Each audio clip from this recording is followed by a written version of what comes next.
Be me, Regional Operations Manager for Apex Logistics, Hub 73. Been here 12 years, started loading trucks, worked my way up. Know every bolt, every barcode, every driver by name. My hub, a concrete beast humming with conveyors and diesel, was always top tier for efficiency and safety. Be not me, Chadwick Sterling, VP of Regional Operations.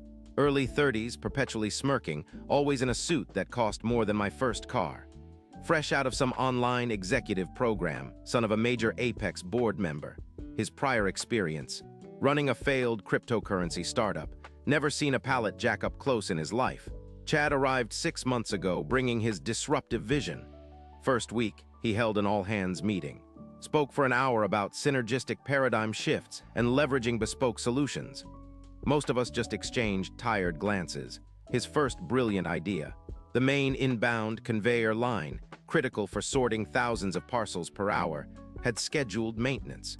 We'd logistically planned for the slowdown by rerouting some volume.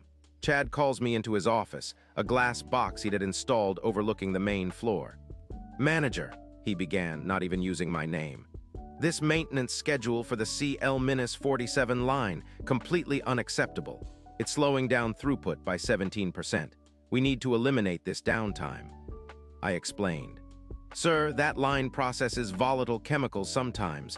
It requires weekly inspections and quarterly belt replacements to comply with federal safety regulations and our insurance policies. If we skip it, we risk a major hazard, potential fines, and catastrophic equipment failure." He waved a dismissive hand. "Nonsense. Bureaucracy. Just run it. We need to hit our Q3 metrics, push the maintenance to Q4.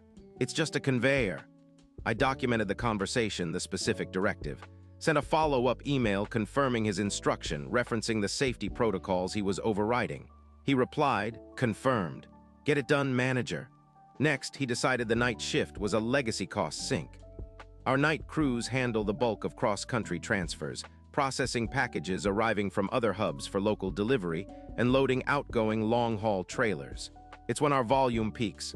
"The electricity bill at night is exorbitant," he declared in another one-on-one. "And frankly, the staff seem less engaged. We'll cut the night shift by 50%. Those savings will reflect beautifully." I outlined the logistical nightmare. "VP Sterling, the night shift handles 70% of our total daily volume. We have union contracts guaranteeing minimum staffing levels for that period. Overtime costs would skyrocket, and we simply couldn't move the packages. It would create a massive bottleneck for the morning sort and delay deliveries nationwide." He leaned back, a smug expression on his face. "Overtime is a management issue, manager. If your staff were more efficient, you wouldn't need so many. Consider it an optimization challenge. Make it happen.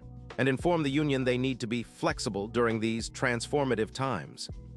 Again, I documented, confirmed, referenced union contracts and company policy on staffing. His reply, "Understood. No excuses." Then came the forklift incident. Our fleet of material handling equipment needed regular servicing.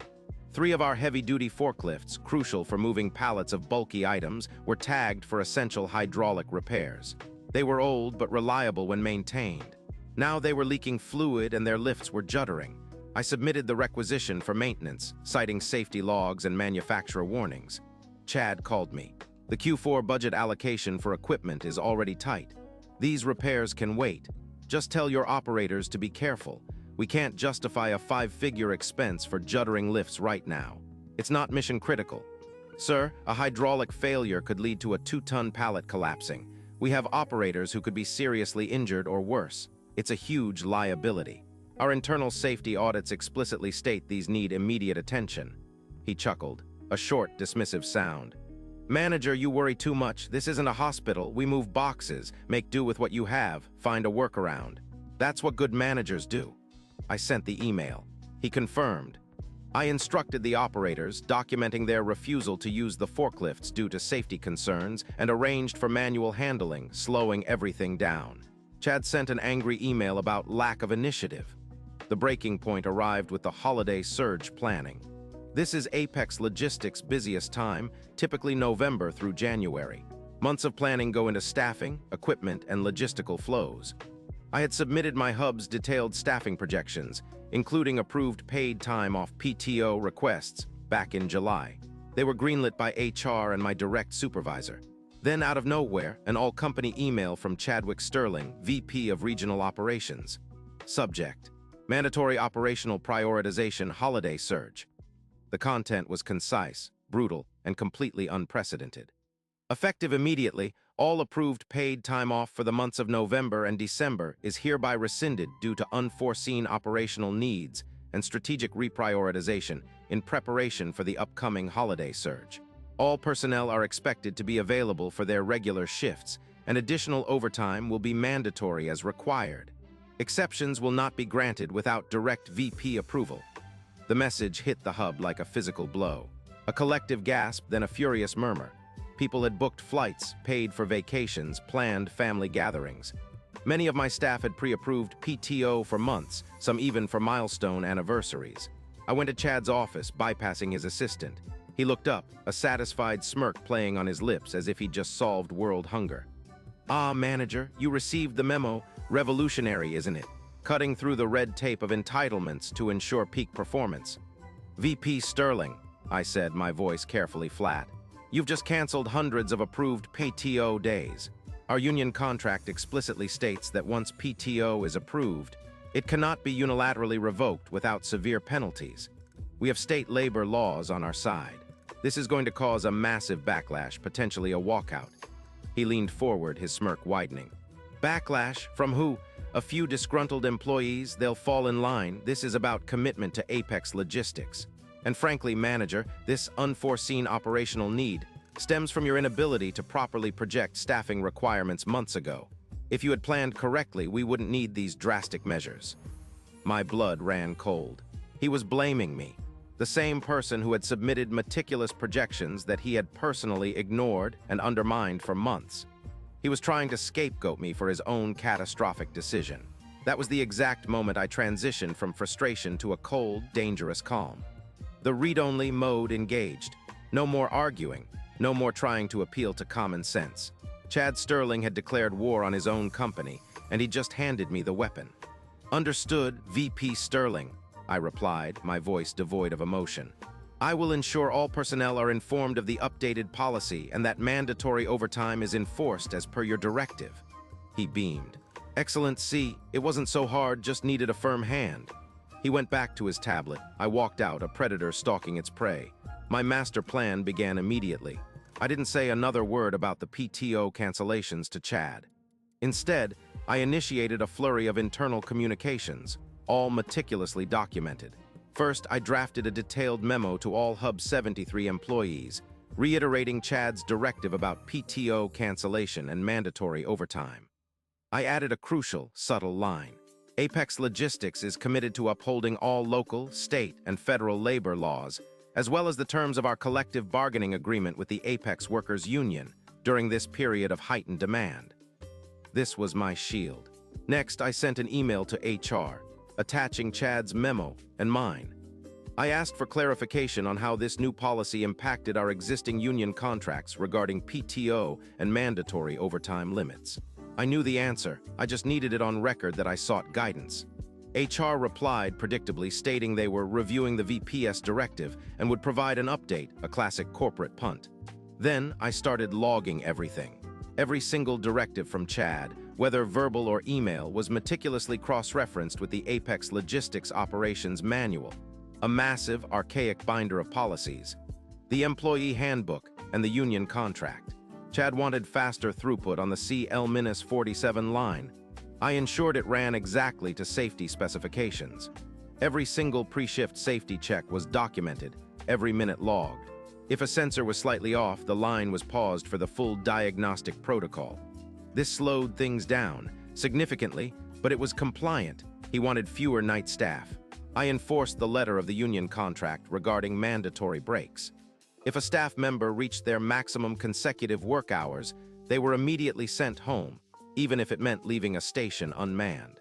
I would then log staffing shortage due to VP Sterling's directive on night shift reduction. Overtime?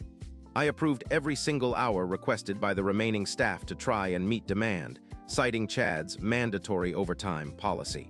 The costs were astronomical, but they were compliant. Those unreliable forklifts Chad refused to fix, they were pulled from service. Immediately.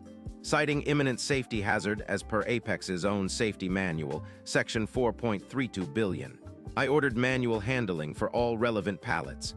This meant 4 people struggled where 1 forklift used to operate, dramatically slowing down heavy freight processing. And of course, I documented the reason, referencing Chad's prior directive. I forwarded every single email to my personal email, then printed out physical copies. Every policy manual page, every union contract clause, every single instruction from Chad, every single employee grievance filed about the PTO cancellation. And there were many. Every single log of slowdown, every single record of mandatory safety shutdown, everything went into a growing binder in my locked office drawer. My managers and supervisors were confused at first. "Boss, we're falling behind," they'd say. I'd give them the same calm instruction. "Follow policy, document everything. If it's a safety concern, stop the operation. If it's a staffing issue due to reduced headcount or mandatory breaks, log it as such. We are compliant with all directives from VP Sterling." They were bewildered but obeyed. The malicious compliance was taking root. The holiday surge arrived. It wasn't a surge, it was a tsunami. Packages piled up. The CL-47 line, running perfectly safely, was moving a fraction of the necessary volume because every minor hiccup meant a full, documented stop. Manual handling for heavy freight was crippling us. The skeleton night crew, working mandatory overtime, was exhausted and barely making a dent. Apex Logistics Hub 73 descended into chaos. The news reports started almost immediately. Holiday deliveries delayed by weeks. Apex Logistics facing unprecedented backlog. Customer outrage mounts. Our customer service lines melted down. Public confidence plummeted. The company stock took a nosedive. Chad Sterling stormed into my office, his face a furious crimson. He slammed his hand on my desk, nearly sending my coffee flying. "What in God's name is happening here, manager? This hub is a disaster. You are responsible for this mess." I looked up, meeting his enraged gaze with a placid expression. "VP Sterling, I assure you, Hub 73 is operating in full and complete compliance with every single directive you have issued since your appointment. Every policy, every procedure, every labor law, and every one of your specific instructions has been meticulously adhered to." He scoffed. "Adhered to? You're deliberately sabotaging operations. Look at those packages. Why aren't they moving?" He pointed out at the main floor where mountains of parcels stood motionless, waiting for the conveyor or for the manually operated process. I pushed forward my binder. It was thick, a testament to weeks of meticulous work. "Permit me, sir." I opened it to the first tab. "Here, your email dated June 14th, instructing me to postpone CL-47 line maintenance to Q4. Here are the federal safety regulations, Section 21B, requiring weekly inspections. Here are the logs showing we are pausing for these inspections, as required, leading to the slowdowns. Here are the incident reports where we've identified minor issues that, if ignored, would lead to catastrophic failure, as outlined in our operations manual." I flipped a few pages. "Here, your directive from July 2nd, cutting the night shift by 50%. Here is the union contract, Article 7, Section 3, detailing minimum staffing levels. Here are the staffing reports showing we are exactly at your mandated headcount. Here are the overtime reports for the remaining staff, totaling 3 times our usual budget, due to your mandatory overtime policy. And here are the logs detailing the inability to process full volume within legal working hours." I turned another page. "Here are the maintenance requests for the heavy-duty forklifts, dated August 10th. Here is your email, August 12th, denying those repairs. Here is Apex Safety Manual, Section 4.32 billion, on removing unsafe equipment from service. Here are the logs detailing the manual handling of all heavy freight and the resulting processing delays." His face was blanching. He opened his mouth, but I kept going. "And finally, VP Sterling. Your all-staff email, October 20th, rescinding all approved PTO. Here are the hundreds of employee grievances, citing the union contract which guarantees approved PTO. Here are the reports of staff working exactly their legal maximums, then leaving due to burnout and personal obligations, further exacerbating staffing shortages, all while being fully compliant with every directive from your office." The color drained from his face completely. He stammered, This is insubordination, this is. You're trying to trap me." "No, sir," I said, calmly closing the binder. I am merely ensuring that every single one of your directives, no matter how unconventional, is followed to the letter of company policy, federal law, and union contracts. My job as Regional Operations Manager is to implement management's decisions while mitigating risk. I believe I have done exactly that. Every failure, every delay, every cost overrun is a direct, documented consequence of a specific directive you issued, which I executed with meticulous compliance. Just then, his office phone rang. It was the CEO's executive assistant, summoning him to an emergency board meeting. His eyes, now wide with panic, met mine. He knew.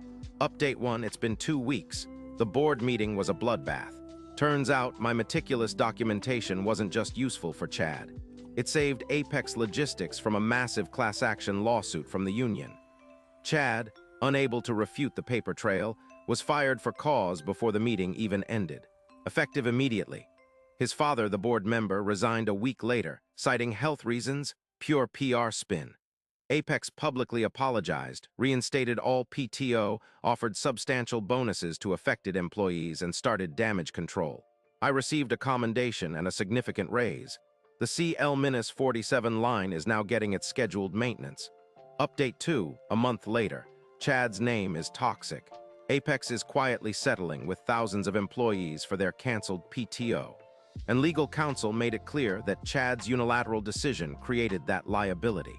There are rumors of multiple personal lawsuits against him for negligence and breach of contract by former colleagues, and even some angry customers whose businesses were ruined by the delays. His expensive penthouse apartment? Evicted. Apparently, Daddy cut him off completely. He was seen at a local fast food place having an exceptionally loud argument with the manager about ketchup packets. Update 3, 6 months later. Apex Logistics is slowly recovering. They hired a new VP of Regional Operations, someone with decades of experience in the actual logistics industry who actually listens to managers. My hub is back to being top tier. As for Chadwick Sterling, the word from a former HR contact is that he's trying to start another groundbreaking venture. This time, it's an online consultancy for optimizing personal ketchup packet consumption. I hear his first client is himself. Couldn't happen to a nicer guy.